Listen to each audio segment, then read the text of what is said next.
Thanking our guests, thank you so much, which FUM was so proud to have this evening. So whilst they are doing that, we are you all full? Have you had enough food? Okay, and it's lovely that we've got medical students here as well, because really this is about inspiring the youth, our future leaders, the medical students. And we've got our colleagues also from the Department of Health. By the way, today was our HPCSA accreditation. And I hear from the vibes that all goes well, all went well. And yeah, so just whiling away time whilst we're waiting for our colleagues to be mic'd.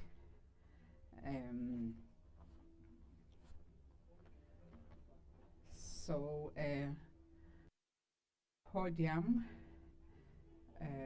Do you all have the agenda, the program? Okay. We're hoping that the program should take us about 1.5 hours or so, but we want to make sure we squeeze the most juice from our speakers and learn from their wisdom and take pearls from their experiences. And it's nice to see our colleagues here also from plastic surgery and general surgery, the head of department. Thank you, and hello, shout out to you there. You always support these platforms. So today we have our guest there, Dr. Tshepo Motsepe, the First Lady, as you can see in the lovely pitch there. And for some of you don't know her. And we have our Professor Bilkish Kasim, who was our teacher and continues to be one of the greatest teachers we've had, and a great mentor for us. But more is coming. I'm just giving you snippets of who we have on the platform whilst they're miking. Are we done with the miking? One more, okay. And we have Dr. Diliza Mji, who is our surgeon, general surgeon in private practice, and one of the founders of Busamed clinics and private hospitals. So some of us remained, like Professor Belkish and Dr. Morris, and some of our colleagues went the business way to establish private hospitals. So there's lots of opportunities for young people there in terms of careers in medicine. And of course, we've got Mr. Morris, our plastic surgeon, devoted clinician for more than 50 years working in the university. You'll hear more about them later. Well, what's interesting that I've noted today is that the three of them actually were in the same class. Can you believe it? Class of 1979. Yes. Wow, can you believe it? Amazing. And I think some of them have not seen each other for a long time. And how amazing and beautiful that they have to meet right here when we are honoring them and acknowledging the work that they have done. Mr. Morris, I'm not leaving you behind, so I know it's okay. We'll get your classmates also one day. So colleagues, I think we're audiovisual, are we good to go? Okay, wonderful, thank you so much. So for those who don't know me, my name is Noza Hlova, and I'm the current head of dermatology, previous dean of the medical school. I can see the students there as well. So I welcome you. This is, we're starting on the program now, purpose of the day. So thank you so much for coming here. And the Living Legends, I think this is the 3rd or 4th year that it's been going on.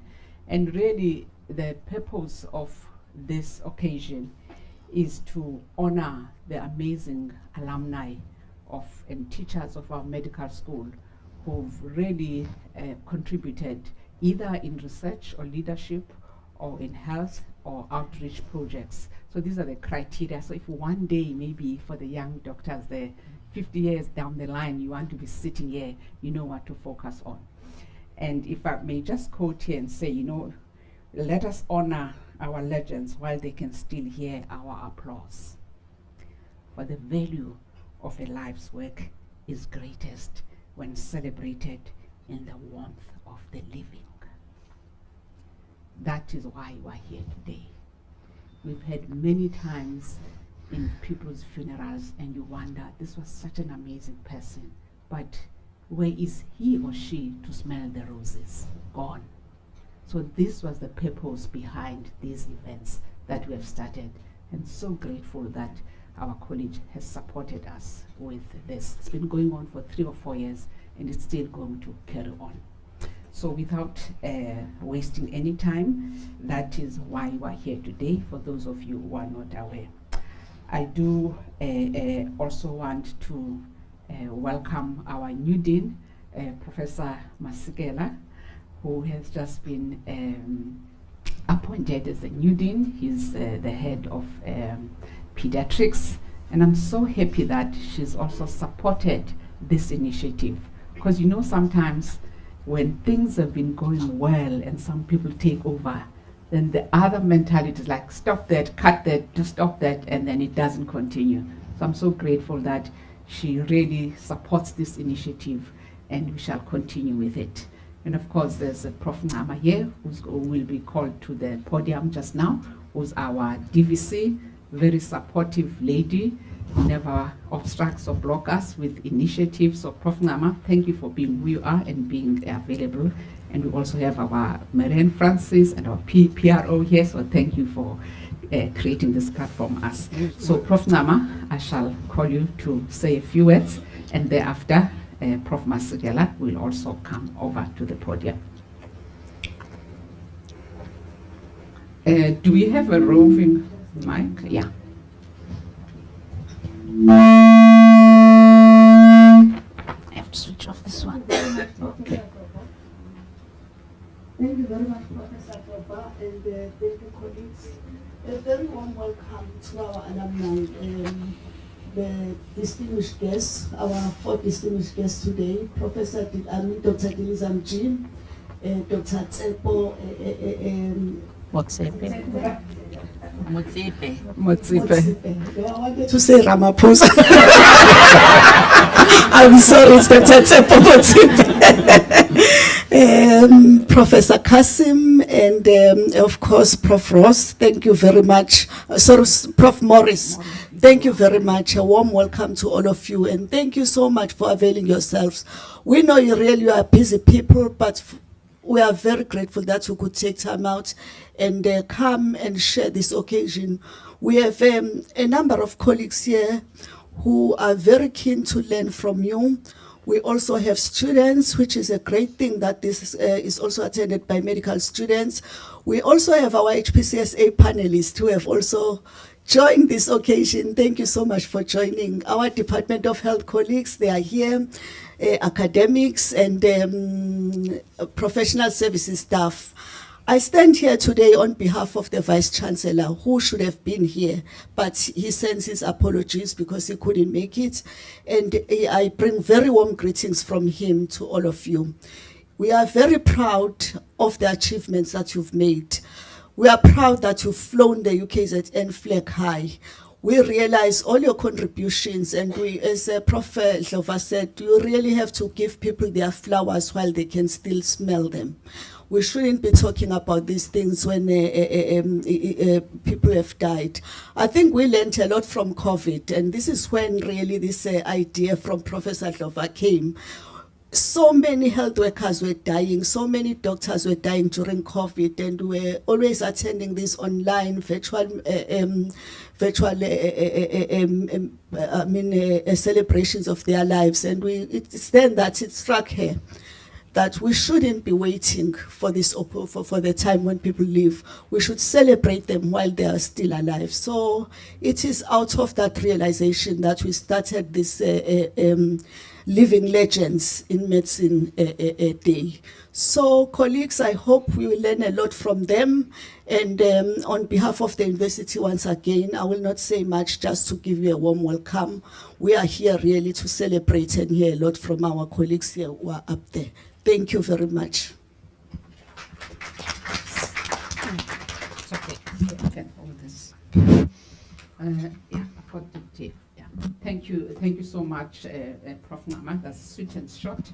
So I'm now going to call our Dean, Professor Tshepo Motsepe, who's also head of pediatrics, amazing career, young person, amazing CV, a real friend and colleague. And before she comes here, to be a dean is not an easy job. You ask me, been here for 6 years. So, but somebody has to do it. Someone has to do it. So I am so proud that Prof. Masekela has given her life. You give your life as a dean. You become a servant leader. You forget about everything else but the people that you are serving. It's not about the position. It's not about the power. It's not about the influence. It's about making a positive difference to the people that you lead. Many people take these positions for the title. No. In fact, most people, in my experience, who deserve to take these leadership positions are those where you have to pull and drag them screaming and crying to get the positions. Those are the real people who should take leadership positions.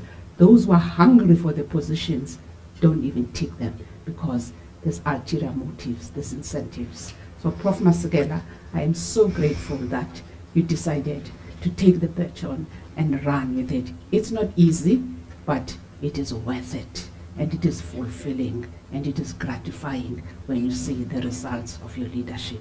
So let's give her a round of applause. Thank you very much, Ngoza, for that really touching and completely worrying words.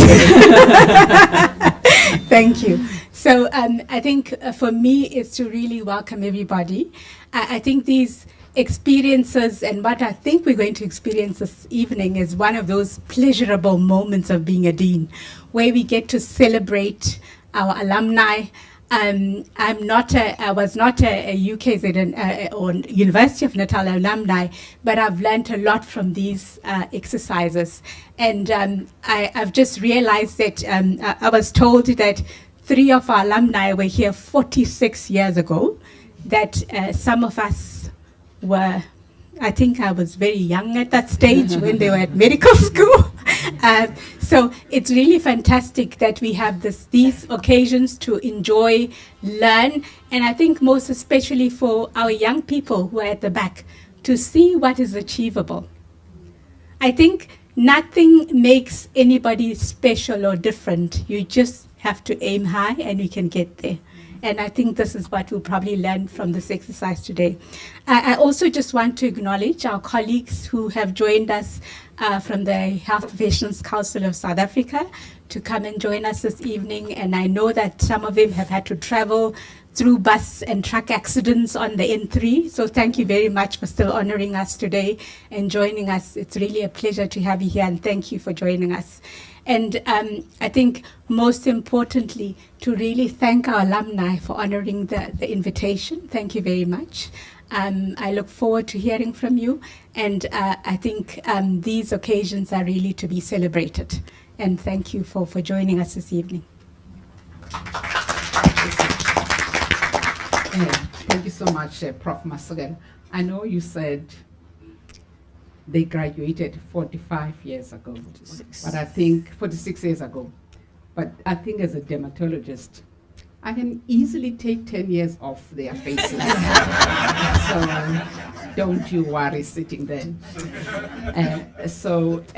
Now I just wanna, of course, I'm also happy Prof. Masekela introduced our HPSS colleagues. Now I want to mention that Dr. Professor Mtunzi?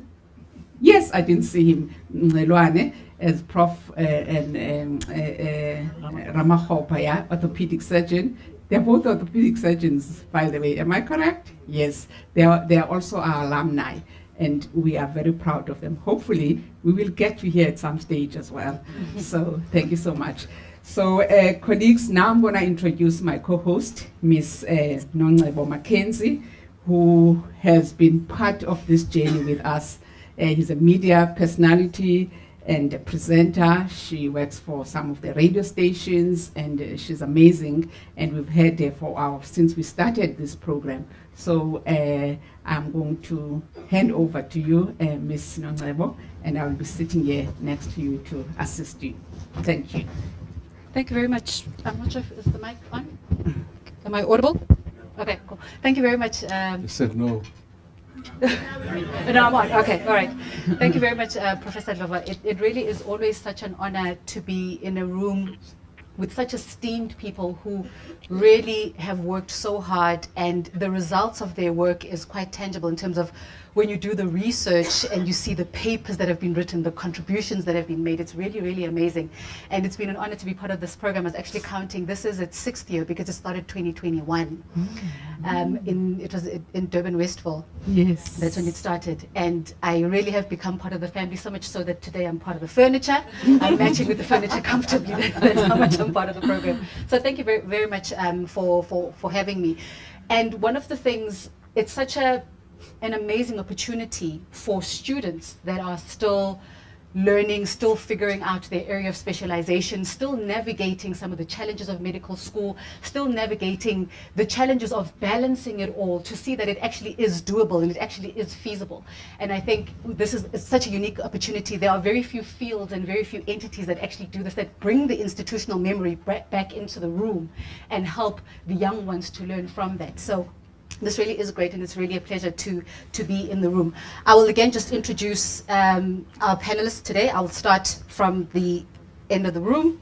I'll start with Professor Ncoza Dlova, who is obviously my co-host for today, and I will then come to, I'll actually work my way, just randomly through the room. Then Dr. Tshepo Motsepe, thank you very much for joining us today. Professor Bilkish Kasim, thank you very much for joining us today. Dr. Diliza Mji, it's an honor to be with you in the room. And Dr. Walk, thank you very much for being in the room with us today. It really is a pleasure again. So I will come to you, Dr. Mji, because in the room we've got just... Why me? Everyone in the room has specialized. Everyone in the room has followed the field and grown within the field and contributed to the field, and you have done that as well, but you've straddled also both practice and the business side of it. And I can only imagine how it is to navigate the healthcare system, the legal aspect, the business aspect, operating in it, being one of the founders of Busamed. First of all, the transition from practice to business. So just to be clear, it was not a decision that I made, like I woke up and said, I want to do this. When we were medical students, Tshepo and Bilkish will know, things were different at the time, obviously, in the 70s, etc. There was a lot of disturbance in the country politically, etc. I wanted to be an academic. I wanted to be a professor, and be referred to as a professor from UG. But it was not to be, not because of my own doing, but because of the circumstances that I found myself in.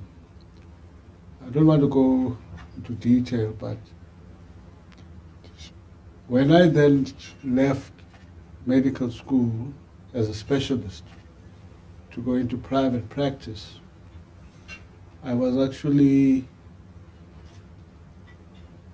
intimidated about going into practice because there wasn't an African person in Durban who was in private practice. I was the first African person to go into practice, private practice, as a surgeon, especially. But because I was forced to earn a living for my family, I even went to Zimbabwe to look for a job. But when they offered me a salary, I said, I'm coming back home. I was going to say, it sounds ironic that you would. I mean, as a head of, as a surgeon at Harare University, I was offered like 300 rands a month. And I had 3 children. So we came back. And then practice itself then led me to go into business, because I then found certain things that were happening in private practice that I was not happy about. And I said to myself, one day I will do it differently. And that's how I decided to start Busumi. So you say your ideal future would have been to go into academia, follow the academic path, be referred to as professor. It's still doable. Can we mic? Am I not mic'd? It's not clear. They can't hear you. Hello? Okay, that's Okay. better. I'm so Yeah. scared to say anything else now. I might not be audible. Do you ever consider still, some people have a deep longing to achieve a certain thing. And now we can all agree within the room that you have achieved a certain thing. But for you, the professor route, is that something that is still a deep longing for you? I think what do professors do? They teach mainly, they do research as well, and they produce graduates. And I think, in a way, I've done all three, even as being in private practice. I taught at the medical school even after I was in practice, until I retired in 2015. A lot of students I meet say I taught them in fourth year. I was a pediatric surgery consultant. So I've done that bit. I haven't done much research, but before I went into practice, I spent time here.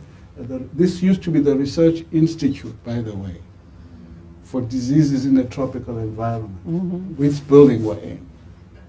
It's called RIDTE. I spent 2 years here researching certain conditions. So in a way, I think I was able to taste a bit of that, but I think it's a little bit difficult to go back now and do it like Billy and Tunzi have done it. I think, yeah, you can't win all of them. You can't win all of them. Yeah. Professor Kasim, it's always so interesting when you talk to the first black to do this, first woman to do this, because in our day and time, we've seen people achieve that. And sometimes it seems like, okay, what do the younger ones have to contribute because the firsts have been done? It can almost seem like everything has been done, but of course there's always something to do. But it's a product of the system that we come from, and we can't ignore that because the ripple effects are there. The very fact that we're sitting with yourselves, sharing your experiences, coming to medical school, wanting to get a qualification, having a passion for going into medicine, but having to live and study in an entirely separate campus. There was a black section in your time, and I mean, you're the class of 79. So the whole 1976, all of that happened. You might have not been in the thick of it physically in Soweto, but obviously the ripple effect was felt throughout the country. That experience for you and how it has impacted how you have approached medicine and how you have approached your career. And I can only also imagine the pressure that you are under because you cannot fail. I suppose so. Well, that's really a very interesting question. As Professor G has said, we lived in a very different time. The 60s and 70s You are now were professor. completely different.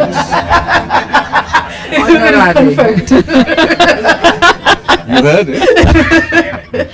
And I think we've all called baby boomers because we were born in that era. So our expectations and our, deliverables are completely different. So it was a completely different time, I agree.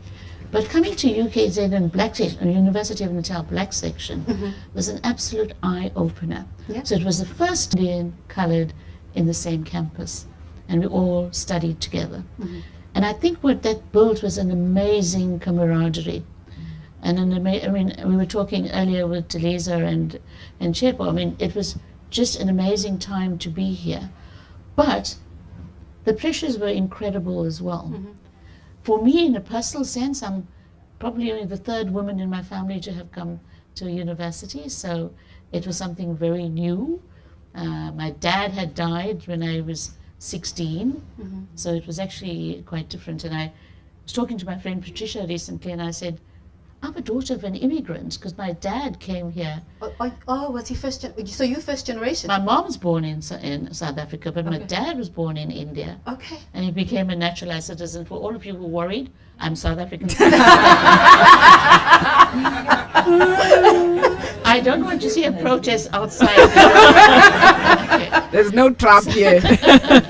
So it was a completely different time, and we didn't worry about things like sexism. I don't recall. I don't know whether this is rose tinted glasses, but I don't recall us feeling different from any of the men in our class. I think we were all very strong women.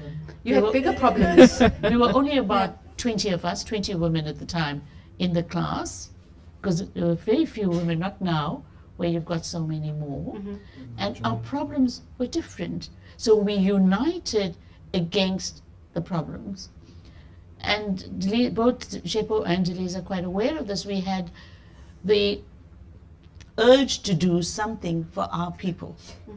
And that's perhaps the reason why I stayed in public sector. At that time, we fought the government to improve healthcare for our people. So you would remember NAMDA, we marched down streets, we protested, we did a whole lot of things, but then we had this camaraderie and the sense of belonging to a community and a sense of responsibility to a community. So doing medicine was not for improving your life, but improving lives of others. And I think it had a greater impact within your family as well. I mean, to be the first daughter to go to university, first doctor, it's a level of esteem that comes with a lot of pressure. It doesn't actually. Doesn't? I've been very fortunate, although my dad died when I was very young. I have one brother and my mom, and they've been extremely supportive, and my mom has treated us equally. So my brother's not a doctor, but I love the way you said that.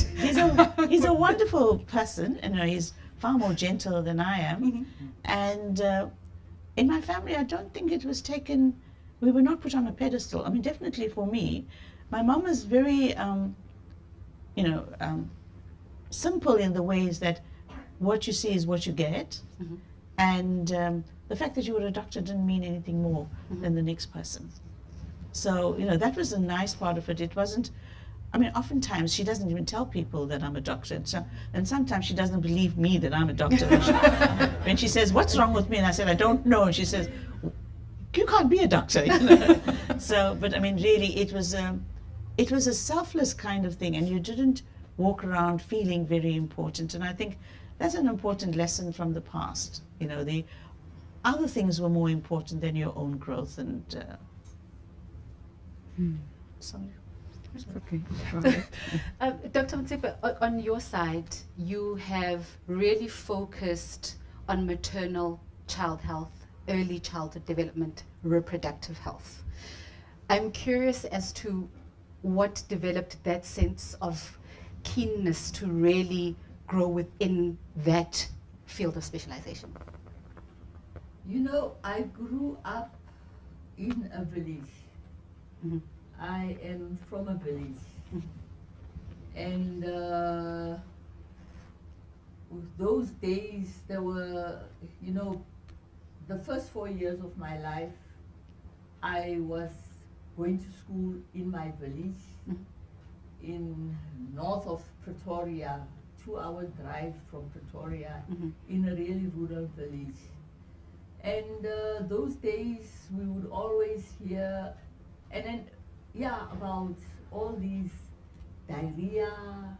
And actually when I was growing up, I remember my mom was a midwife, and she practiced in the village. We used to receive Biko injection because there was TB. There were so many people and there were so many deaths that we got to learn about as a child from tuberculosis. And there was a lot of,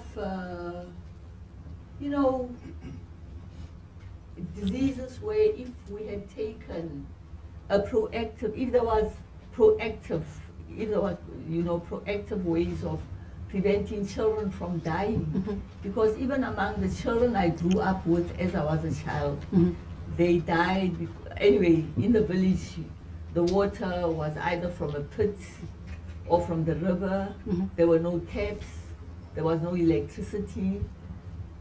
But luckily, because my dad was in a boarding school, there was a machine, you know, an electric a generator. And then I went to work in Zimbabwe. After I finished internship, actually going to Zimbabwe, we had gone on holiday with one of my classmates that you might remember, Ayanda Jolobe. Of course. And we decided, we went to Zambia and then Zimbabwe, then we decided, that was after internship, and said there's no apartheid here. And that is where I worked for 2 years. There were so many tropical illnesses. That's where I was exposed to all these tropical illnesses, preventable illnesses, the malnutrition, the stunting. That is why later when I learned that there was a course I could do on maternal child health, I happened to hear about it, that there's somewhere where I could study. And even now, that is the area where I do most of the work with crashes.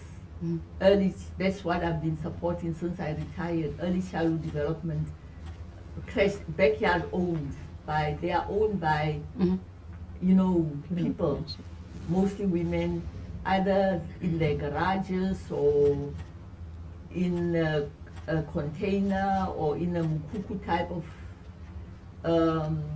building. That is what we've been supporting, and these are not government owned. These are owned by female entrepreneurs. That is the area where we've had the most effect of making sure that the children are in a safe, secure environment, and we can stimulate their cognitive development, make sure that they qualify to a stage where the little creche is supported by the Department of they get a stipend from the Department of Social Development. Yes. And that is the area where I've done most of the work with children. And of course, women being the primary caregivers. As you know, reproductive health, when I worked at Reproductive Health Research, then it was called Reproductive Health Research Center, which is under Wits University. In the early 90s, when HIV, there was a lot, there's still now, it's a very, you know, it's an area where they do a lot of research, and that is where I worked in reproduction, in reproductive health. I was the deputy director of the Reproductive Research Center at Wits University. And it all stems from your interest, or rather your interest stems from what you observed growing up, that had there been more proactive approaches to maternal and child That's care. why I did a master's in public health. And that is why, you know, and it's mostly maternal child health and aging. And just being exposed to that, I learned so much, so much. Dr. Warwick, so you are in a field, you're in the field of plastic surgery, and you are in a field that has been given the perception. I mean, if you watch like TLC and all those programs, where what's really out there for the world to see is the cosmetic aspect of it. And it's been commercialized. It's a multi-billion-dollar industry. And I think we forget that a lot of what you do is actually bringing dignity back to people. And I'm always curious when somebody does something so serious and so important and that restores a person's not just health, but their dignity as well. And this goes across the various fields of medicine. But we put so much emphasis on how we look. So you could be perfectly fine, but if you've got a little bit of a, whatever it is from the accident that you have, you know, you'll be uncomfortable with that, or from a burn or whatever, you'll be uncomfortable with that. And that will override the appreciation that you're actually still alive and that you're actually okay. But you contribute to people feeling better about themselves based on how they look. But the perception of what you do is polar opposite. I mean, it's all about, you know, silicone and this, and then now there's this, the whole thing about BBLs, and we're traveling across the world to get BBLs and changing cup sizes and whatever. And I just wonder, when you do something so important, but it's become represented in a completely different way, how does that make you feel? You're right, undoubtedly. An awful lot of worldwide publicity given to, we prefer to call it obviously aesthetic surgery, but cosmetic surgery.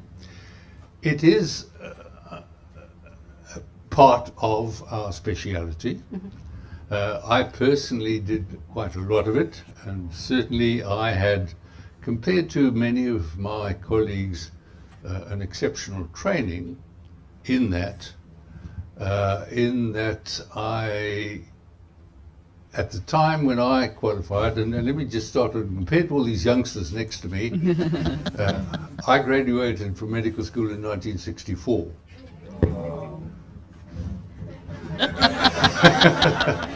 And I retired at the end of March this year. So I was a doctor for 60 years virtually.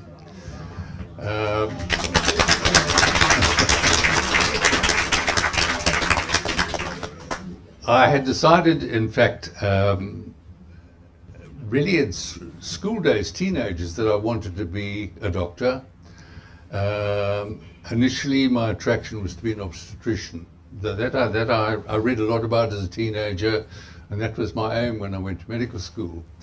But then I went to medical school in Cape Town. We then, during our clinical years, 4, 5, 6, we went through the different aspects of medical practice. Medicine, ugh, no ways. Sorry, dear. Too hard. But in 4th year, we did obstetrics, and I loved it, and I delivered more babies than anyone else in the class, and I spent hours and hours looking after the newborns.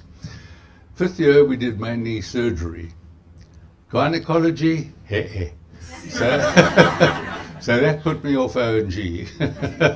We were then exposed to various surgical disciplines. And although we only had one 40-minute lecture in plastic surgery, that really aroused my interest.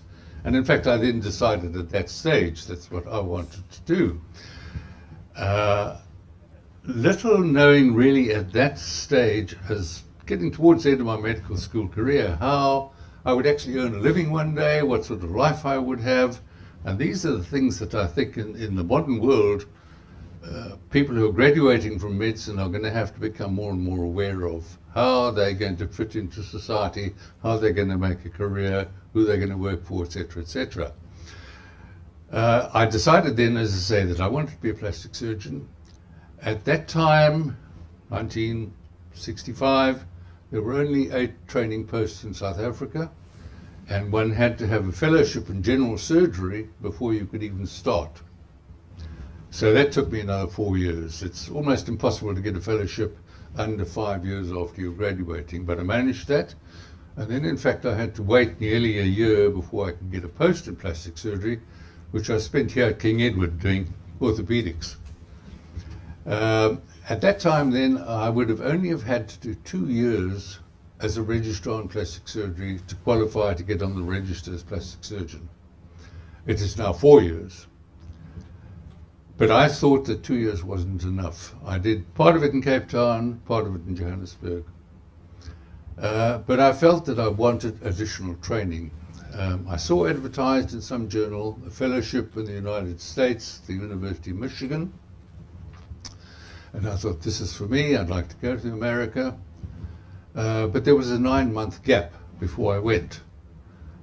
I then was fortunate enough to get a post as a full-time assistant to the 3 major, most important plastic surgeons in South Africa at the time, practicing at the Brenthurst Clinic.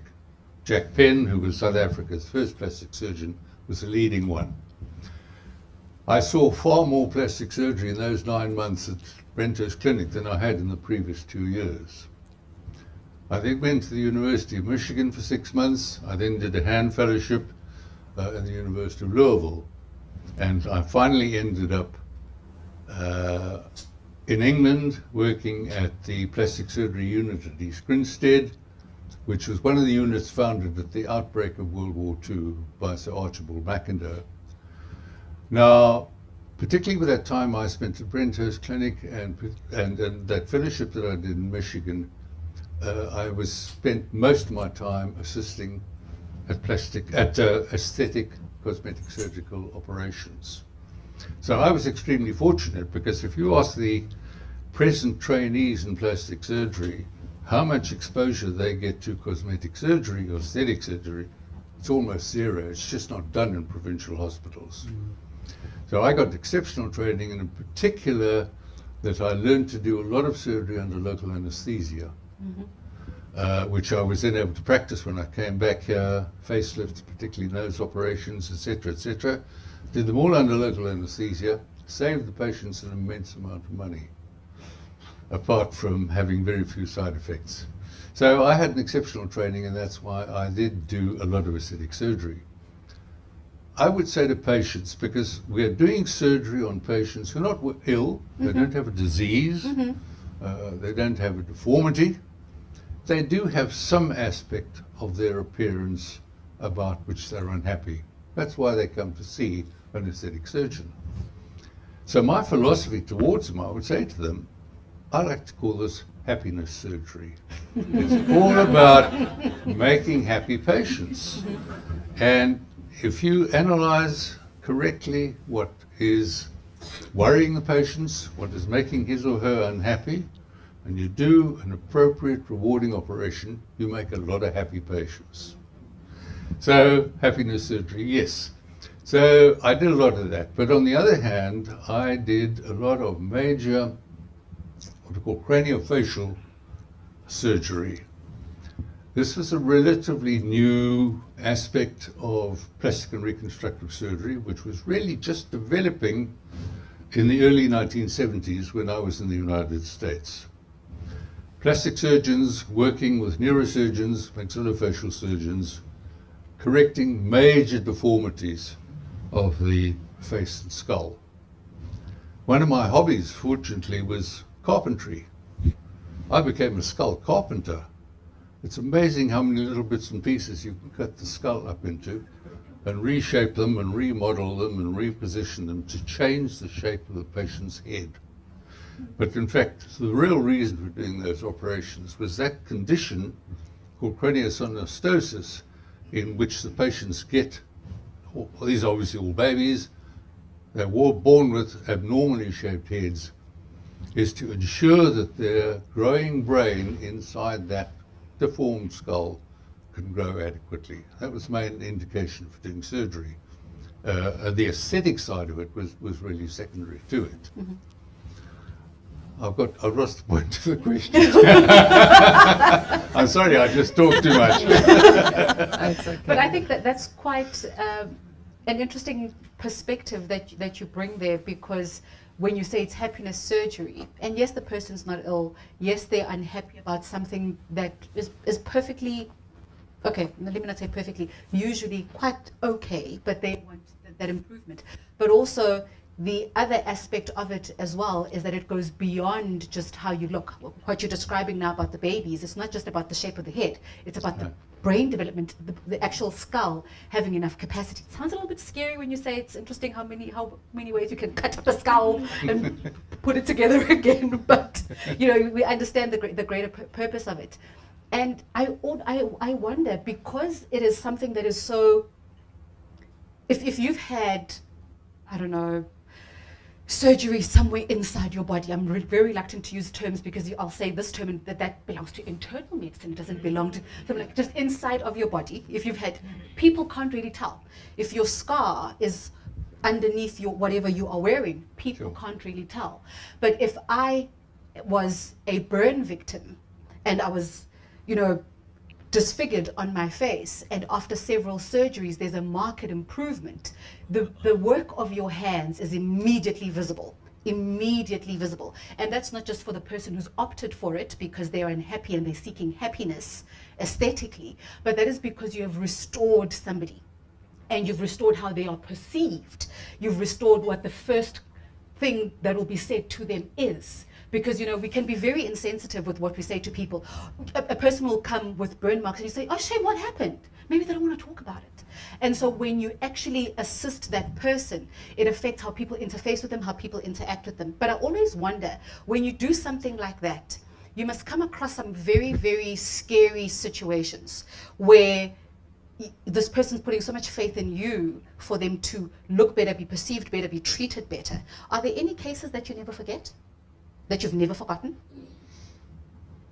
Sorry, I didn't quite catch your question, but I want to just make a statement, well, really quote one of our very distinguished English plastic surgeons who came to lecture at one of our congresses. Mm-hmm. He said, all plastic surgery is cosmetic surgery if it's done well enough.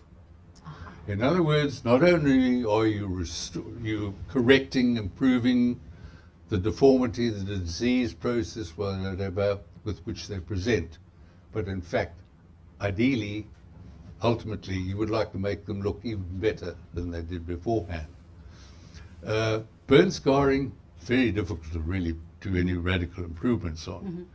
But I mean, people have often asked me, I think you mentioned there, are there cases that you can't forget? Yes. I remember being presented with a 14-year-old young girl who had the most horrible sort of deformity of the lower half of her nose. Mm-hmm. It was some sort of blood vessel abnormality, and it looked like a small bunch of grapes growing in the middle of the face. So shy and retiring and unhappy. Gave her basically a normal nose. What a difference it made to that child. And why I remember it particularly, I must have done that 40 years ago, I think. Just a few months ago, I got a call from a colleague, a young plastic surgeon somewhere in, I don't know, Limpopo somewhere. He said, I just had to phone you. I've seen Linda, her name was, 40 years after you operated on her. She showed me photographs of what she was like beforehand. I must congratulate you on the result, but what I really want to tell you is how delighted and happy that patient has been ever since she had that operation. Happiness surgery. Really fantastic. Yeah. She had a deformity, you know, so as I say, it was not only correcting that, but also making her a very pretty young lady. So, you want to say something? No, okay. To get back, what was your original question? Sorry. You answered the question. Are there any cases you never forget? Yeah. Okay. Before Moza just comes in with a question, just a reminder that we will be taking questions from the floor, so we'll be taking the last round of questions from our panelists, and we'll open the questions up to the floor as well. Okay. Thanks. Prof. Kassam, you've been a mentor to us since we're like in first year. And I also remember Prof. G, we're doing our surgical rotation. Prof again. Prof, oh gosh. Prof again. It's contagious. You have to do your PhD. It's never too late. So, Prof. Kassam, you know, they say life is about failures and successes. You done rheumatology. We knew you as a rheumatologist. And you shifted gears and you became a geriatric physician.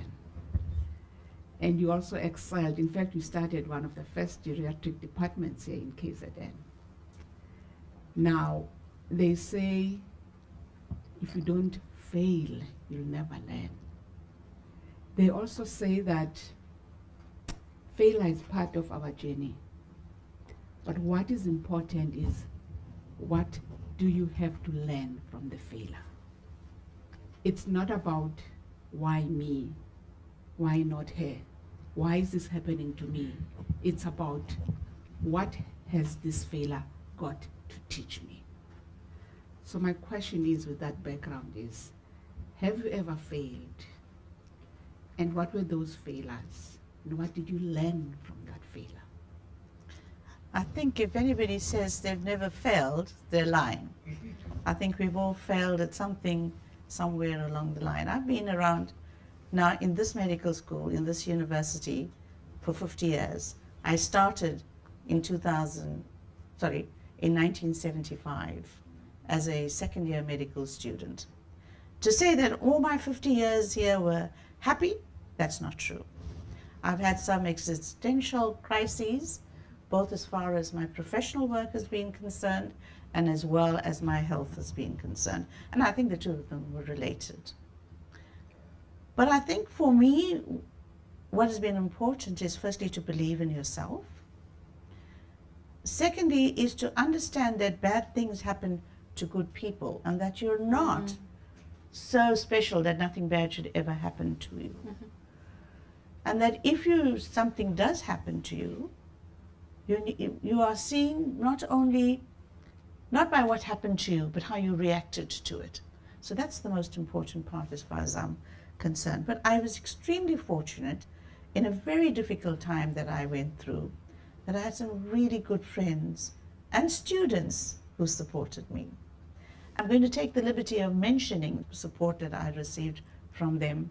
My friend Layla and her husband, my friend Ara and her partner, and the students Gugu and KB who came all the way from Free State on their own cost to come and support me at a very difficult time. So I think it was an extremely difficult time. I don't want to dwell on it. Some people might think that I'm actually being a bit blasé in that I've put it behind me. But that's the reason I put it behind me is my mom. My mom always said to me the important thing is you need to be happy and you need to move ahead and take it in your stride. And she was my strength for that, and I didn't do anything. But there clearly are failures, some really bad ones, but I don't want to dwell on them. My first failure, or potential failure, I'll tell you about, was when I wanted to come to medical school. So some things don't ever change. So it was, those were the days when you didn't have emails, okay? So you get a letter to say you have been accepted to medical school, you need to respond. So you go to the post office and send a telegram. I don't think the young people even know what a telegram is. And then about a week or two later, you get a message from the medical school to say, sorry, we didn't receive a response from you, so we're now giving your place away. And that was potential disaster. I may not have entered medical school at all. So I had to rush over to the post office, get an affidavit, and come to the university to then say, look, I did respond.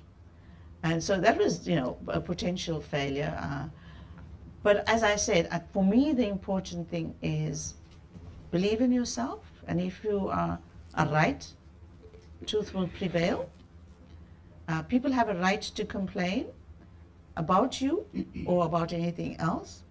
My greatest regret is that the support that I did not receive at some times, but my greatest pleasure is that the support that I did receive. And I think I've put it behind me, the fact that I managed to stay here, and I think that's pure survival. You would agree? I mean, and I'm actually very glad to see that I've got students in the midst here. Prof. Belira Makgopa was a student of mine many years ago. Andile has just been a student of mine recently. So it's really, I think that mistakes happen, no, not mistakes. Bad things do happen, rise above it. Keep your head up high. Thank you, Prof. Kasim, for being vulnerable and sharing those challenges with us. If I move to you, Dr. Mj, not Prof. Mj, Dr. Mj, you had to navigate a very challenging platform going to business. In medical school, they don't teach us how to do business. When we finish our final years, we either go academic or you do go private practice, but nobody ever thinks that we need to learn about business, financial management, and starting the practice. And it's a business. So I am hoping that with the new curriculum, we'll be able to include that in our curriculum. Whether you'll be a GP or a specialist, but that's business. You actually navigated a platform that's been untouched You didn't know anyone, but you established Busamed as the CEO and the founder of these hospitals. Now, they always say, you know a leader by the number of stab wounds at their backs. That's how you know that someone is a leader. Why? Because there'll be those people, whatever you do, they won't be happy. They'll be gossiping, they'll be backbiting, they'll be saying things about you, but you have to remain strong. So, what are some of the leadership pearls that you'd like to share with us as a CEO of a successful private hospital group? Thanks, Rosa, for that. I think it starts when I was a young medical student, to be honest. The determination to do what you want to do. Set yourself a goal, say, this is what I want to do, come hell or high water, I will do it. I'm glad that medical students here. I was in my 4th year of study when the security police came and arrested us and sent me to prison in Pretoria. Took away my books, my watch, and confined me to solitary confinement for 6 months. After 6 months, they transferred me to Modabi prison for another year. I'm supposed to be a medical student. I was not allowed to do my medical studies. I came out of Modabi prison with a banning order for 5 years. I couldn't come back to medical school. I went to Mr. Mkanga, the lawyer. We fought the case. They allowed me to come back and finish medical school. I was telling Bilkish and Tshepo that I belong to 2 classes. Their class, which I was originally in, the 78, 79. But when I came, because I was detained for 2 years, I had to, Professor Sakin, Ted Sakin, was the dean of the medical school. I have a lot of time for that man. And Mini Kalechura. They said, we know you. If you were in class, you would have passed. I sat 2 exams in 1 year. And I caught up and I was able to pass, and I graduated in 1980 as a medical. That to me is the start of everything. It taught me that remain focused. Decide what you want in life and put all your efforts into that. You will make it. So that I did. It's not, that was even a more difficult success if there is an easier one. I don't know what it is. It was even more difficult to pass through medical school with all the might of the state, thrown at you. As a young, innocent person, you haven't done anything wrong.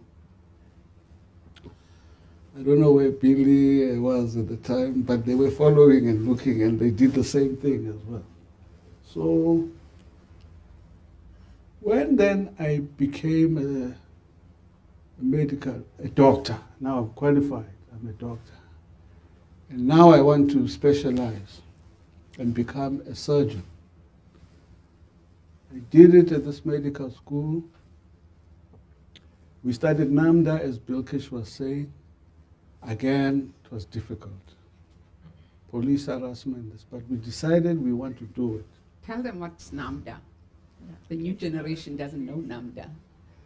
So, as doctors, we decided to form an association called the National Medical and Dental Association. It was a group of doctors and dentists that were organized with a constitution. We formed it here in Teachers Center in town. We formed it from this medical school. And we were saying we can't belong to the medical association of the day. The Medical Association of South Africa was the dominant association. Where we decided we can't continue with it is because over the death of Steve Biko, the Medical Association would not take disciplinary action against the doctors who looked after Steve Biko, who was then assaulted in prison and was allowed to die. And the doctors said they didn't take corrective action, the Medical Association, and penalize them. We said, not in our name. We left that medical association. We formed an alternative one called the National Medical and Dental Association. That's when the fight now came into the healthcare sector. Bilkish was saying we've got pictures of the marches we used to take from Miller Road down to center of town. I think we should contribute those to your museum, so that the students can see all the things that we used to do. But okay, fine. I qualify as a surgeon. I wanted to be a professor. That's quite evident. Here am I now. I've got my fellowship of the College of Surgeons of South Africa. In fact, because I was in NAMDA, as a founder of NAMDA as well, I went to write my exams in Cape Town at Stellenbosch University. I was given a white patient. I'd never touched a white patient.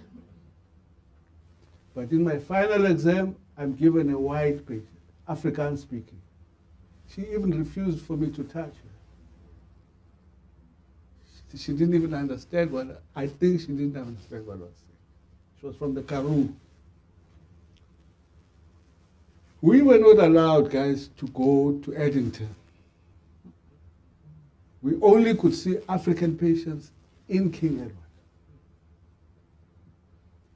Later, we were able to go to RK Khan and examine, obviously, Indian and colored patients and so on. But we did not see white patients as students. I was here recently to look at the medical school. I went into the cadaver section, anatomy. I was shocked. You guys are landing on white patients. The only white bodies here. White bodies. Not just a living patient, not even a dead white person. So, Ngoza, I'm tracing the point that, I'm developing the point that it doesn't matter where you come from, it's where you want to go. I decided, okay, I'm going to do this fellowship, Stellenbosch, obviously, I failed. The first time in my life, she's laughing because she knows what I went through. May I ask Dr. Mji, why did you fail? Because I can imagine it would have been unnerving. No, let me answer it this way. I was active in medical student politics from year one until I finished. I never failed a single exam in my life. Yes. And I was always in the top grades. Yes. But I went to Stellenbosch. And remember also, in surgery, we used to have two parts. You write the first part, which is the theory. Then you're invited to come and write the second part, which is the clinical. Yes. The attrition rate in the first part, the written, was so high. Yes. Very few people would make it first time. But I made it first time, and I was invited to write to the second part. Yes. Second year was the most difficult exam in our time. I don't know about you now. Yeah, no. There was a 40% failure rate in second year. Physiology, anatomy, and pathology. But active as I was in politics, I was cruising right through. passed second year. I passed the theory paper for the fellowship. I went to the second part, Stellenbosch, and then I failed for the first time in my life. So I don't know, Bilkis, you were talking about potential failures. This is what one went through in the university of life. But guys, one more critical learning for me. When I became a surgeon, I had gone to write at Baragwanath. I passed. In fact, before I went to Baragwanath, people said, you will never pass in South Africa. The college examiners are all biased against you. They're the same people who were running the medical association. They will never let you through. I said, they said, go to and write the fellowship in Glasgow, in England. I said, I'm not going anywhere. I'm a South African. This is because of the political affiliation. They say they will never pass you. Okay. I said, I am not writing abroad. I'm a South African. I'm going to write here. And I wrote and I passed. Now I'm back. I'm a surgeon. I'm qualified. The fellowship of the College of South Africa. I want to become a pediatric surgeon. Professor Mikkel says to me, I have a need for you. I have in my collection at home a letter he wrote motivating to Dr. Mofopoulos. Remember him? Yeah. Saying, I want this man to come and work with me in the Department of Pediatric Surgery. I'll post him at Eddington because we were so busy. The decision was taken. I have a letter in my file, which I found. Dr. Mofopoulos says, he has to now leave King Edward. His training has been done and completed. I left. For a year, I didn't have a job. And this is when I started going to Zimbabwe to look for a job. I'm trying to say, once then I came back and went into practice. And then I was able then to decide I want to start a group of private hospitals. Those challenges were nothing. That's the point I'm making. I had been through the school of life. Thank you so much, Dr. Mtri. Very extremely touching history that you are giving us, that most of the young people may not even be aware of what you had to go through to be where you are. And I think the take home from both of you actually is resilience. Yes. Resilience, tenacity, focus, and being determined and driven. Because life will throw curveballs to you, so you need to know how to handle those. No one is immune to that. It will come in different shapes, in different sizes, in different colors, in different lenses, but it will come, each and every one of us. So thank you so much for sharing that with us. It's really, Belkish shared something similar, you also shared something similar, so thank you so much for that. So I'm going to move on to our president's wife. And, Professor Robert, the young ones would call her Umakoti Wezwe. Umakoti Wezwe, yes. Umakoti Wezwe means the daughter-in-law of our country. Okay. Yes. So, the first time I met you, it was in Johannesburg. And it was the first time I met you in person. It was the Clinician Scientist Awards. And I was so touched by your humility. I was totally blown away about how humble you are as a wife, president's wife. You are who you are. There's a Japanese or Chinese proverb. It goes like this: be like a bamboo. The higher you go, the lower you bend. And that means a lot for us, even academics and professors. If we want the young people to have access to us. We need to have those open doors. We need to forget about the PhDs. We need to forget about the publications that we have, but open arms for them to come and learn from us, to come and observe so that we can share our wisdom and skills with them. So, no hierarchy. And remember, today he is a medical student. In 20 years' time, he's your dean. He's your professor, he's your vice chancellor. You'll be looking for a job from him or her, that young medical student. So treat them with love and care. So, Belkish, you treated me well when I was a medical student. Then I was a dean. So, Dr. Motsepe, as a partner in the public life,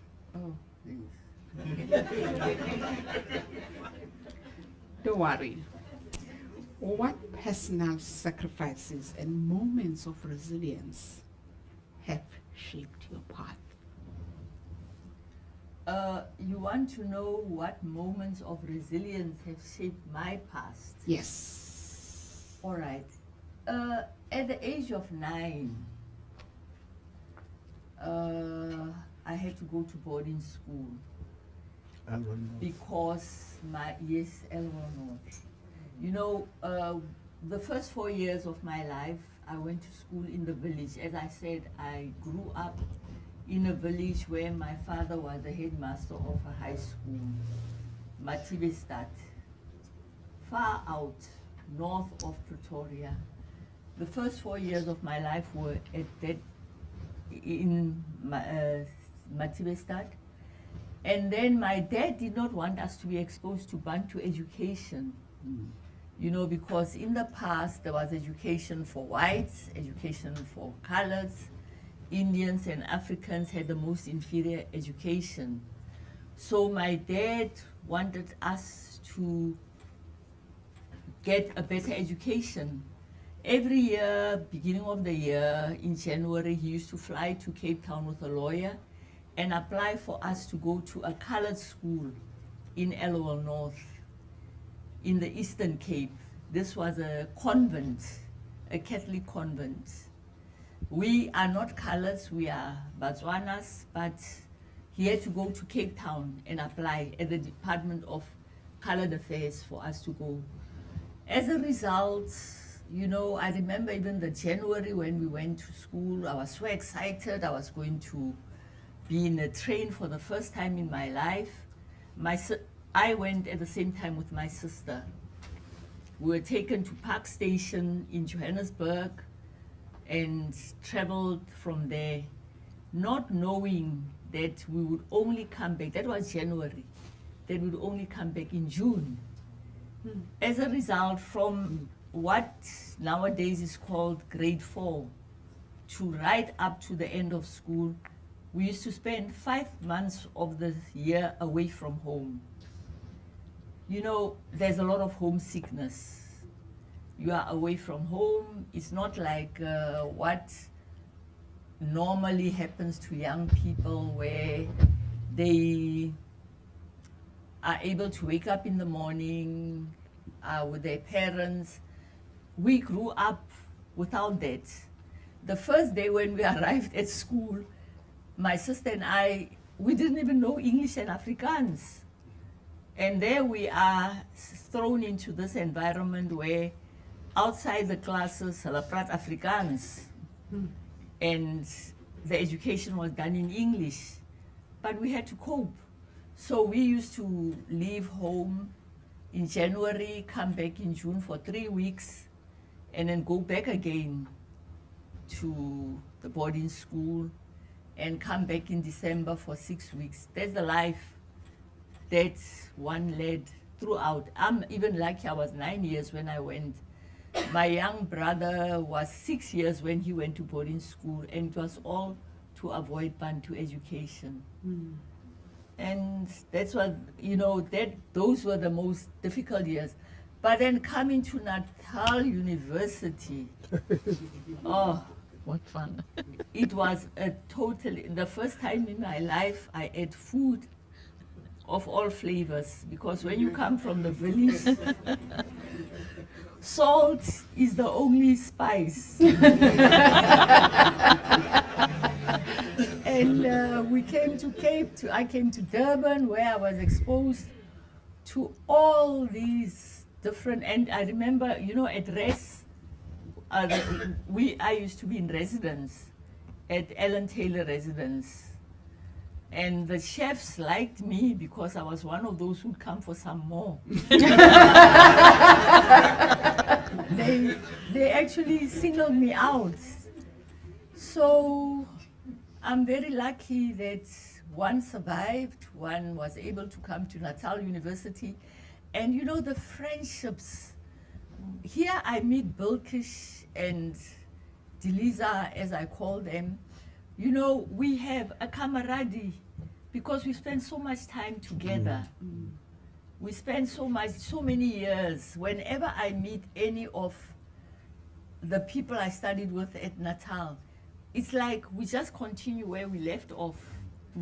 It's so easy because we got to know each other so much. Although, as Bilkish and I were saying now, we were only about 20 in a medical school of about 90-something. Some years there would be about 100 medical students, but there were very few females. And up to today, the friends I made when I was at medical school are still my best friends. Thank you. Thank you so much for sharing that anecdote with us.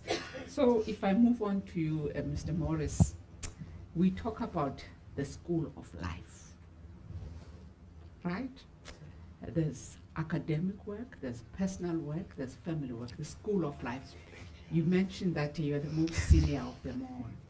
What pearls of wisdom can you share with us in the school of life? No, I'm sorry, not quite. Didn't I hear didn't me. hear a lot of that. Okay. My hearing is very poor. Okay. Okay. So I'm gonna shout. Yeah. Can you hear me now? Yes. Don't laugh, we'll all get there one day. I hear you much better if you talk to me as opposed to the audience. Okay. No, I just want to know if they, okay, I'm going to talk to you now, look at you. So is the volume fine? That's great. Okay. So our colleagues here have shared really intriguing and fascinating life stories. Some failures, some challenges, and they've shared with us pearls. So I want to know, being the most senior of our guests here, right? And we talk about the school of life, something that sometimes you wish somebody should have told you this when you were younger, so that you don't have to learn on some of the things we have to learn. But what pearls can you share with us, you know, from the school of life, your personal experiences, whether it is politics, education, success, life, family life, children? What can you share with us?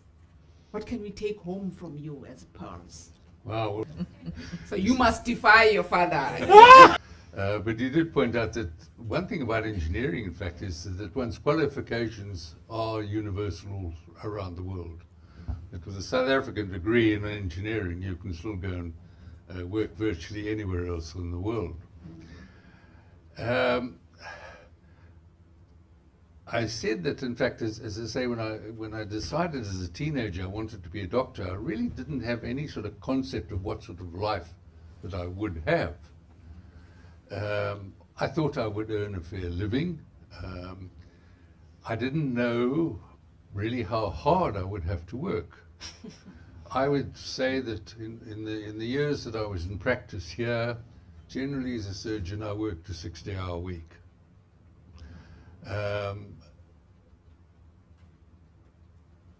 That hand surgery program I did in the United States, our academic meetings were from 6:30 to 7:30 in the morning, 3 days a week.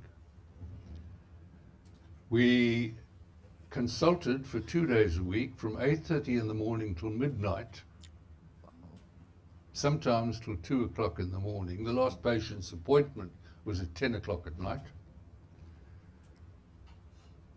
We operated all day, 4 days a week, including Saturdays.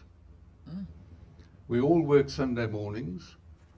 And then because we were on emergency call alternate nights, basically we got 2 nights off a week and alternate Sunday afternoons. Sure. My daughter is sitting over there. I hardly saw her for months on Can you end. stand up, daughter? Okay. That was exceptional. But as I say, one thing I feel very strongly about, in fact, is I've related how I trained in a number of different institutions over a number of years. I had colleagues who would train for 4 or 5 years in one institution, learning from 2 plastic surgeons.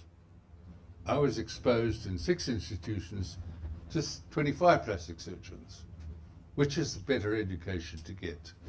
Right. So I would say to young people who are planning to specialize, and I can only speak obviously with authority with my own discipline, that you want to try and get as broader education as possible. In the 11 years from when I left home to go and work at Groote Hospital as an intern until I started in practice, I actually moved cities 17 times between Durban, Johannesburg, Cape Town, the United States, Great Britain, backwards and forwards and backwards and forwards. So when I started in practice, I literally owned a dining room table and a Volkswagen. It takes sacrifice, but I thought in the long term it was very worthwhile. It took a lot of organization.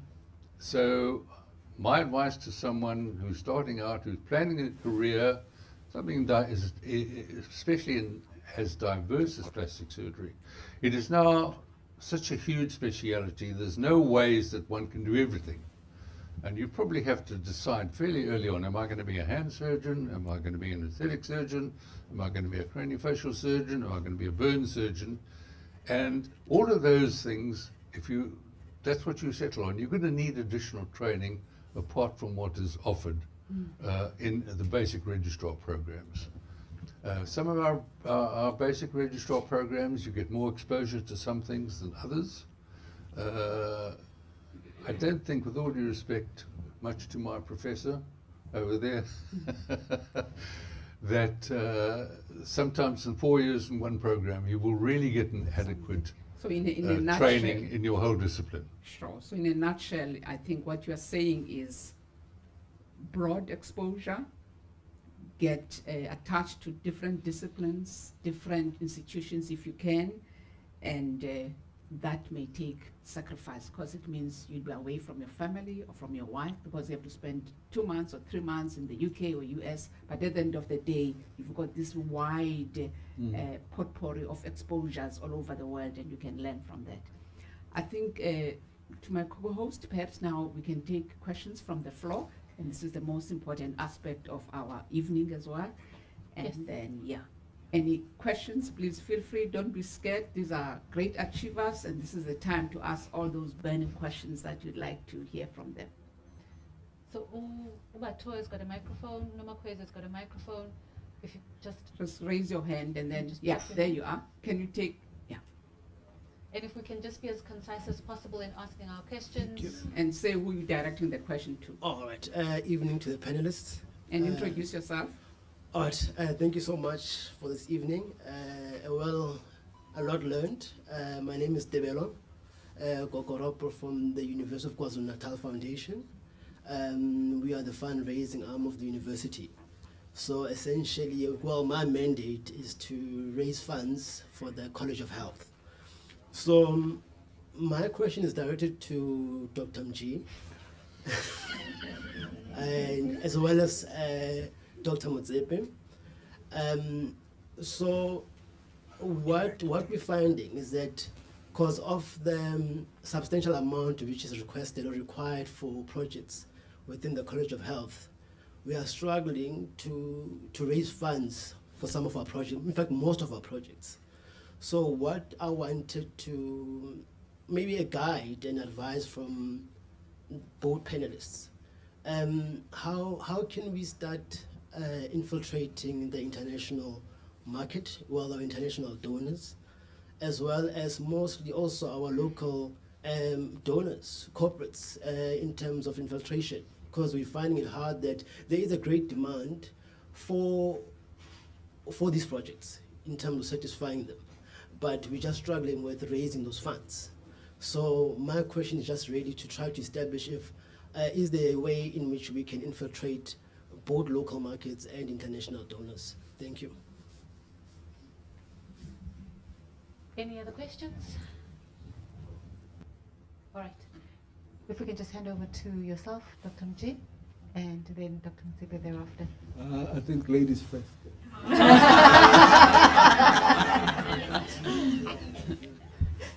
You are asking somebody who is, you know, when my daughter was at school, she used to say to me, "Mom, you are embarrassing me. You are always asking people for money." Because I've been fundraising all my life. While she's 28 now.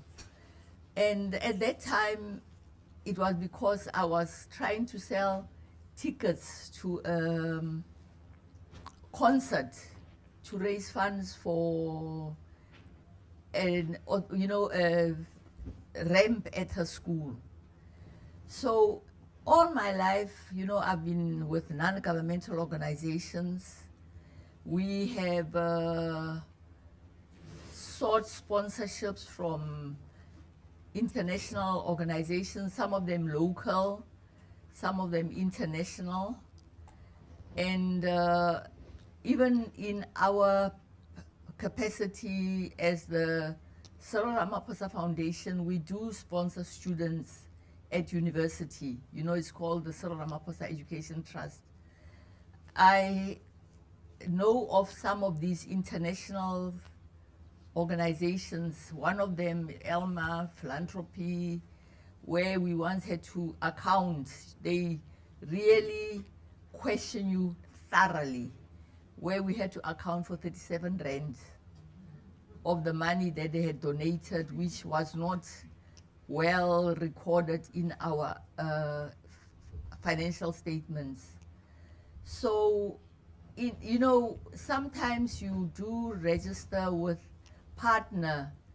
We have just opened a partnership abroad in England where we were lucky to get South Africans who are very interested in still contributing to the development in South Africa, and they are interested in funding education for students. So, you know, one tries, some of them are offshore organizations where South Africans can raise funds. Unfortunately, COVID was really, really detrimental.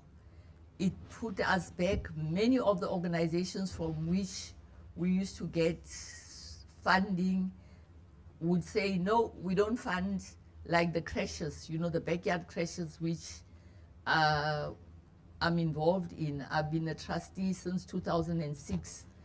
They said, no, we cannot do that anymore. COVID, the business is not doing well. So, and then some of them, no, we don't fund students, creches, now we fund this. Along the way, organizations change. We are lucky some of them continue funding us throughout the years. And it's a case of you try all over and never give up. We tried at some stage having a fundraising person, but in the end we found that the amount of money that we had to pay this person was unaffordable, you know. So it's a very, I can understand a university does need to be supported, but among the universities I saw a video of the Vice Chancellor of Wits University.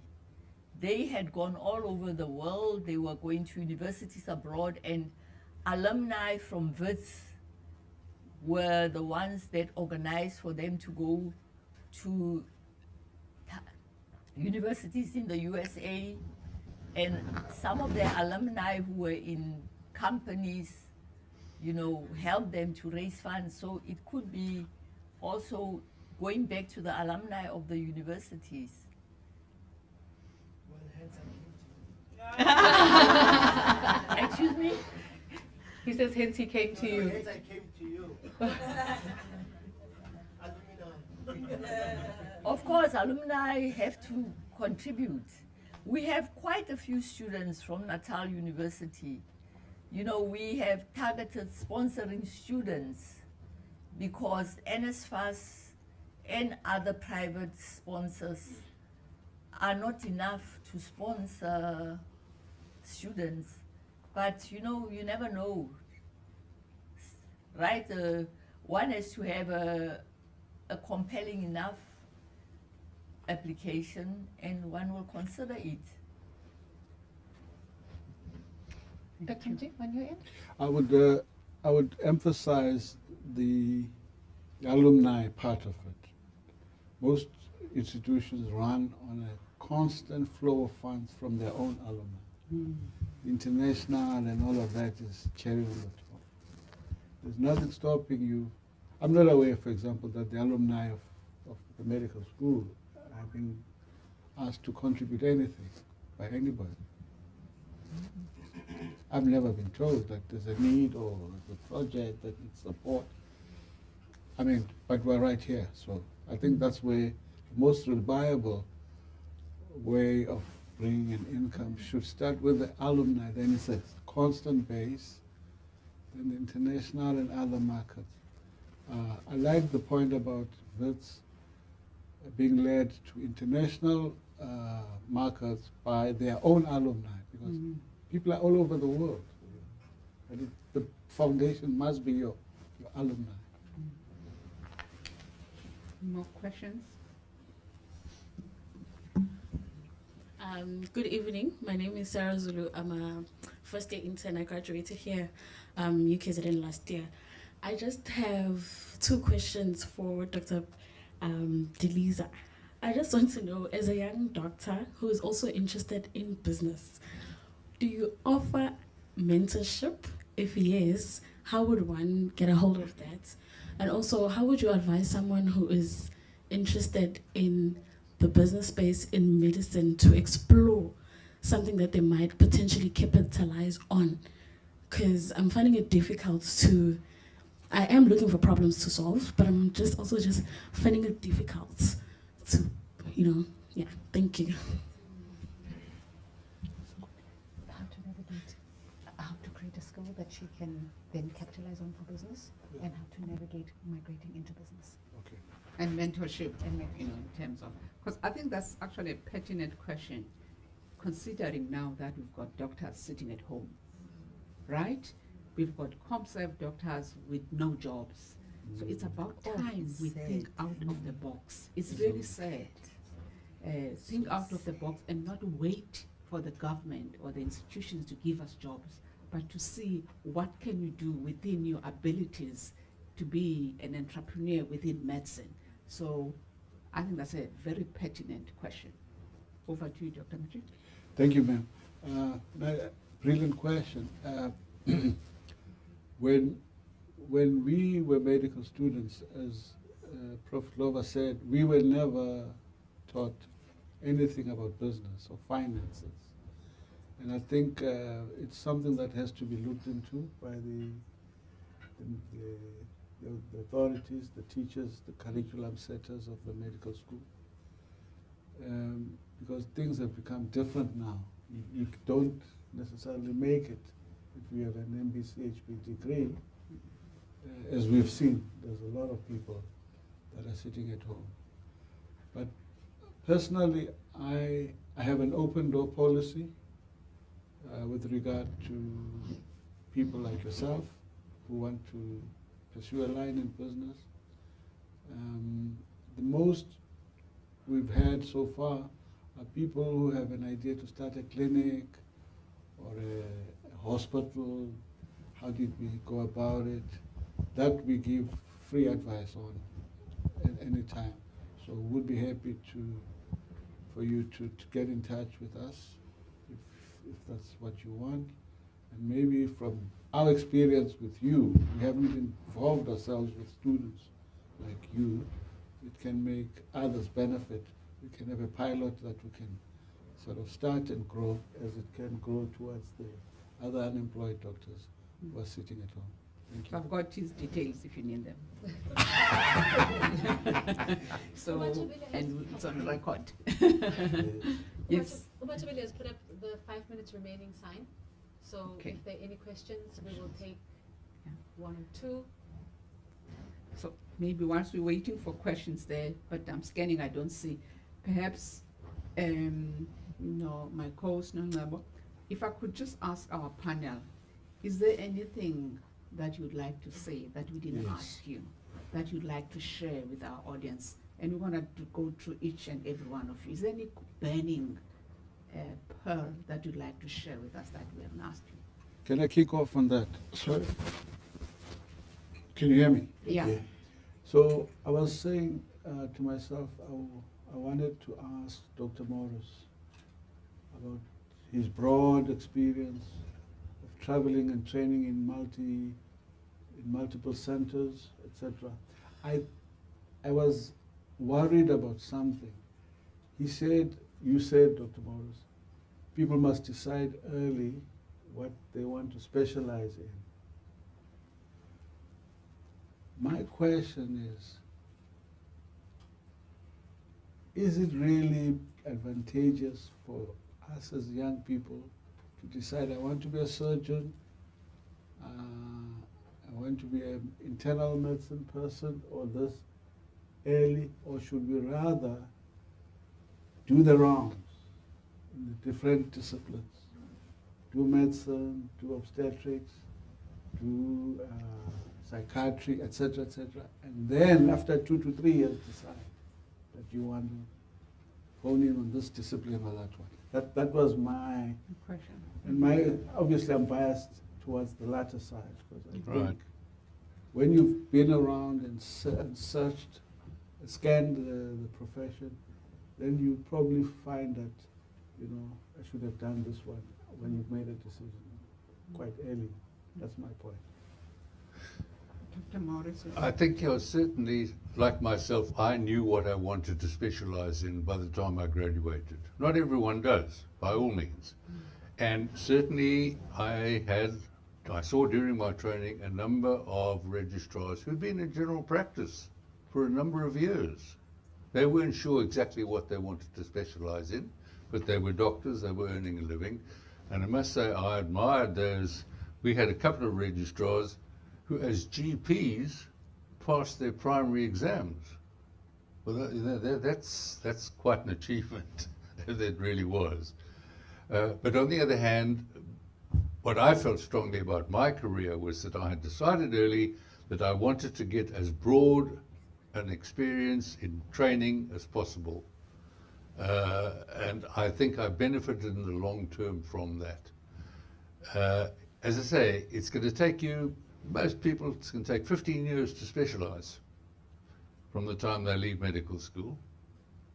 Maybe not, including time at medical school. It takes you about 15 years until you're a specialist. You're in your early 30s. And then, as I say, if you're going to only work for another 25 years, you must decide what speciality you're going to be in. I believe that it's worth working much longer. As I say, I completed 50 years in the Department of Plastic Surgery of this university. I was going to ask you, why does this university practice discrimination? Discrimination? The last 7 years you didn't pay me. There's something called pro bono. I work pro bono. Why are you discriminating against the not so young? Yeah, I would agree with what you are saying actually, because there are people who know when they finish their internship and ComServe, they are clear what they want to do. Then there's a group of doctors who are not sure what they want to do. And I think these days is 2 years internship and concept. So that gives them 3 years of exposure to the different disciplines. So different strokes for different folks. So some will know what they want to do, others will still want to explore, others want to go to private practice because of social issues. What do they call it? Social tax.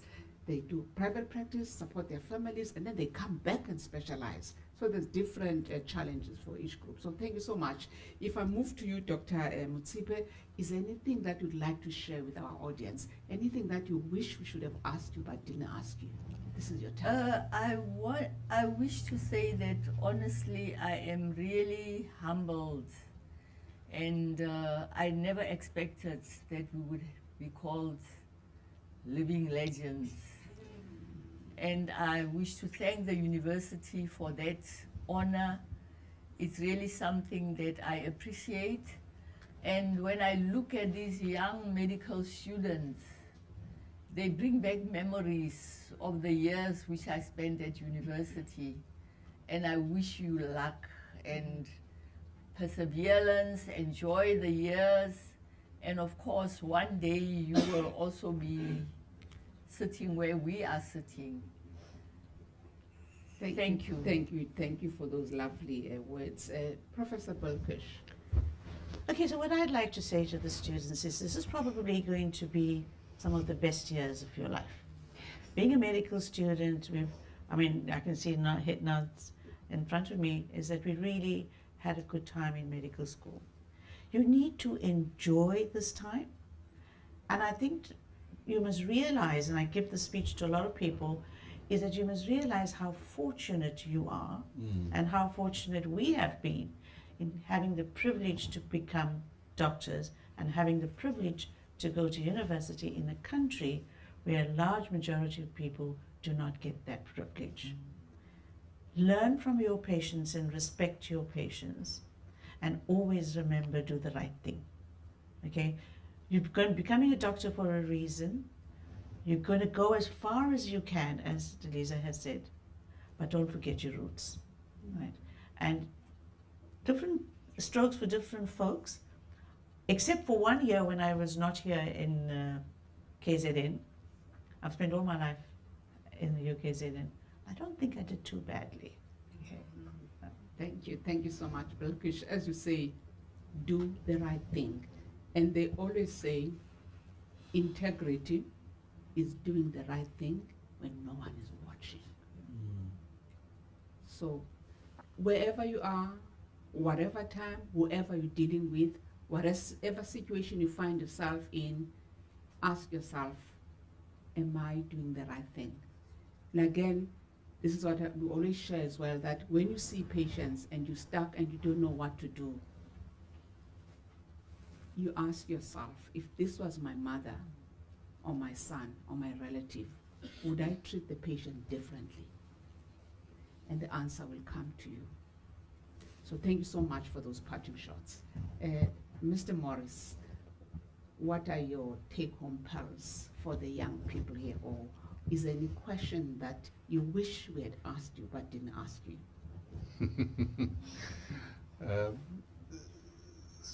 Something that I would like to just mention is that, particularly in my speciality, we were quite often faced with problems of management. A shattered hand, an amputated hand, whatever. Management problems. There are only so many solutions. And I think it's important that when you're faced with a really problem case of management, that you look at the various potential solutions.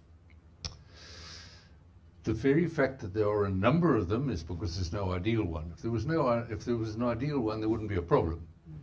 So you then look at the different possible solutions. They will all have advantages and disadvantages, pros and cons. Then you've got to look at them in terms of what is ultimately best for the patient. And in that way, crystallize your ideas, come to a final decision. How are you going to manage this patient? It's all about the patient. One's whole objective in being a doctor is to help your patients. Fantastic.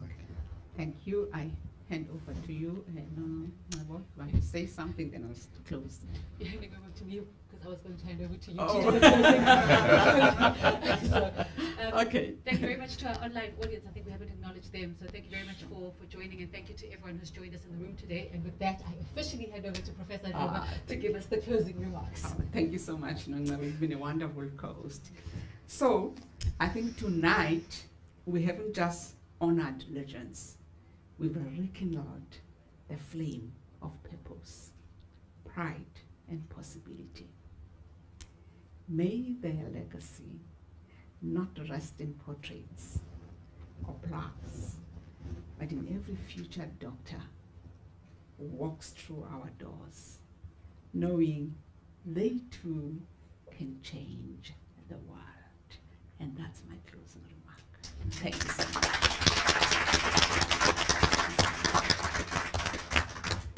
So now we're going to hand over the portraits that we prepared for you and take some pictures. You okay to get up? You okay to get up? See? Oh my Careful. Yeah. Dr. MG, this is for you, MG.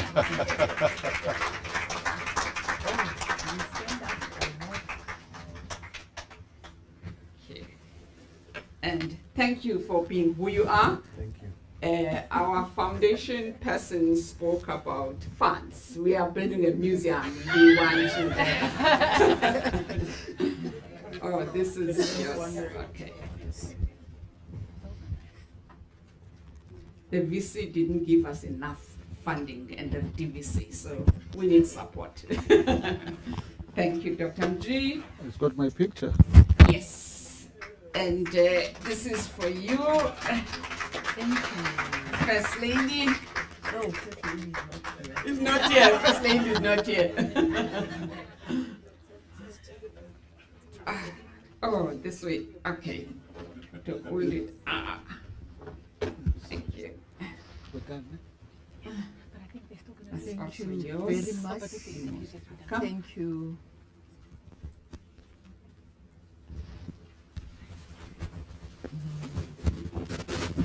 Thank you. Put this down for you. Oh, Presi, can you take this one? We'll take pictures with the families as well. And, okay. Thank you. And to our teacher, our mentor, who's dedicated her life to this medical school also. Thank you. Okay. And is being chased off the podium. You're gonna hold that too. She's actually And then,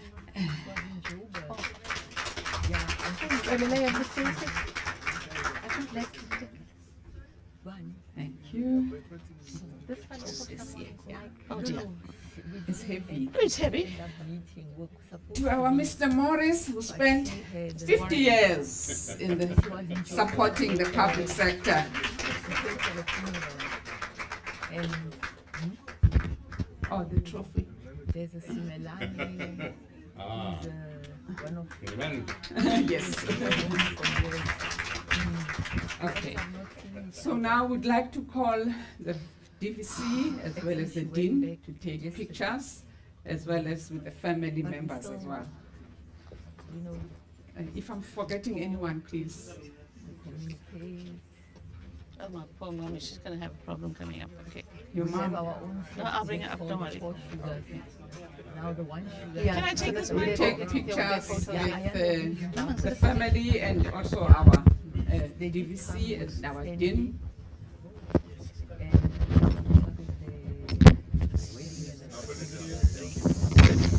So maybe let's start with the family. Yeah, families. Mrs. MG. Oh, yes. I don't want to come to the airport now. All right. Yes. Who is with? Are you with her? Okay. Huh? How are you? With their families, yeah. Yes. Yeah.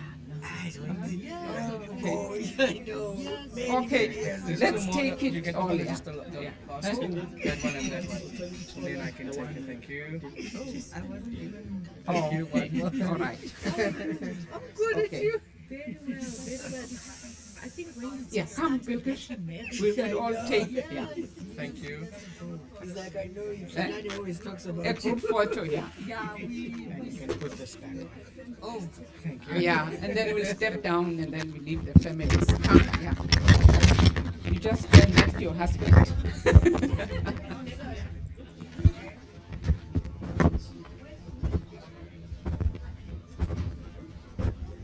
Yeah, we hold you here.